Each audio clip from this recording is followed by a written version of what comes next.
اللهم صل على محمد وآل محمد. شلونكم متابعيني؟ شلونكم؟ شخباركم؟ ان شاء الله تكونون تمام. رجعنا لكم فيديو جديد ووصفة جديدة راح نسويها انا وياكم سوية، وان شاء الله راح تعجبكم.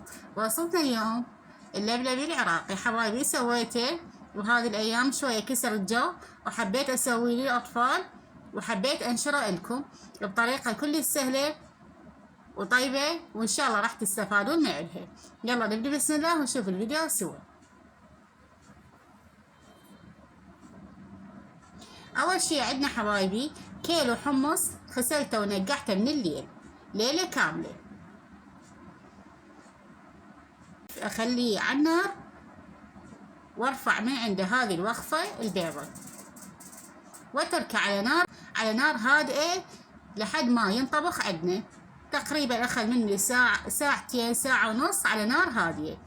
هنا حبايبي بعد ما انسلق عندنا الحمص وشفتها استوت عندنا، راح اشيل قسم من عندها، قسم يعني تقريبا هاي الكمية اللي راح ارفعها اني نشيلها. راح نسويها بالخلاط حبايبي. هاي الكمية اللي شلتها من الحمص كلش كافي، ما يحتاج هواي. راح نخلطها بالخلاط خلط زين وتنعم. هنا حبايبي راح اجي اضيفها فوق الحمص مالتنا او فوق اللبلبي مالتنا. بعدني ما ضايفت له كل شي، هاي مجرد ما خليته ينسلق بالمي. هسه راح ابدي اضيف، بعد ما انسلق راح ابدي اضيف له التوابل. شنو عندنا؟ اضيف كاري حبايبي، اضيف كركم، وهسه راح اضيف له الملح حبايبي، وراح اضيف الفلفل الاسود همينه. هاي التوابل مال اللبلبي. هنا بعد هو انسلق سويته بالخلاط. هسه حبايبي راح ابدي اصبه بالكاسات مالتنا.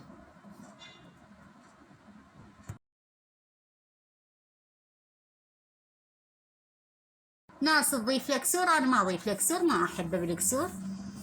ولهنا طعمه كلش طيب، وان شاء الله تجربوه وتشوفوا حبايبي، شوفوا شلون ممرود عندي. هنا حبايبي اكيد راح نضيف الليمون له وتاكلوه بألف عافية. وهاي وصفتنا لهذا اليوم خلصت، كانت كلش طيبة وطعمها كلش طيب. ان شاء الله يعجبكم،